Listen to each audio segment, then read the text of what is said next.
আসসালামু আলাইকুম বন্ধুরা, তোমরা কেমন আছো? আশা করি ভালো আছো। নতুন একটি দিনে নতুন একটি সূচনায় তোমাদের মাঝে হাজির হলাম আমি আসমা, নতুন একটি রেসিপি নিয়ে। আজকে রেসিপিটা হলো ডিম দিয়ে ফুলকপির ঝোল। আমরা সাধারণত মাছ দিয়ে ফুলকপি রান্না করে খেয়েছি, সবজি হিসেবে ভাজি ভাজি করে অনেক ধরনের, কিন্তু ডিম দিয়ে কখনো কি খেয়েছো? এভাবে রান্না করে দেখো কিরকম লাগে। আমার থেকে তো ভালোই লাগলো।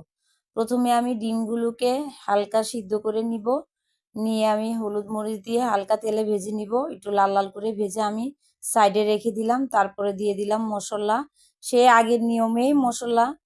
আদা রসুন বাটা 1 চামচ 1 চামচ, হলুদের গুঁড়া মরিচের গুঁড়া, যে যেরকম ঝাল খায় সেরকম অনুসারে ঝাল দিতে হবে।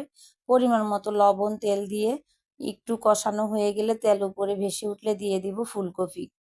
ফুলকপিটা ভালো মতো নেড়ে নেড়ে কষাতে হবে, যাতে এটার কাঁচা গন্ধটা চলে যায়।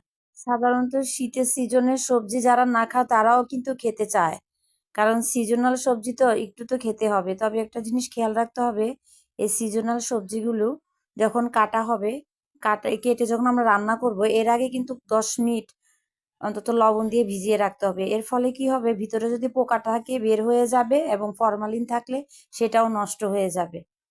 এখন আমি দিয়ে দিলাম ভাজা ডিমগুলো। ফুলকপি এবং ডিম আরো 10 মিনিট আমি ভালোভাবে কষাবো।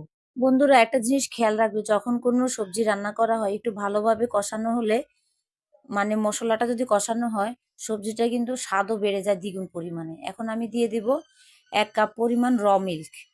তোমরা ইচ্ছা করলে এখানে নারিকেলের দুধও ব্যবহার করতে পারো। তারপরে দিয়ে আমি একটু ঢেকে দিব প্রায় 10 মিনিট পর্যন্ত। 10 মিনিট পরে এসে দেখলাম, দেখো আমার কিন্তু সবজি অলরেডি সিদ্ধ হয়ে গেছে, প্রায় গায়ে গায়ে ঝোল। এখন আমি দিয়ে দিব ভাজা জিরের গুঁড়ো। তোমরাও বাসায় এভাবে ট্রাই করবে, দেখবে খেতে কিন্তু অসাধারণ লাগে। আমার কাছে তো ভালোই লাগলো। তোমাদের মাঝে নতুন একটি ইউনিক রেসিপি নিয়ে হাজির হলাম।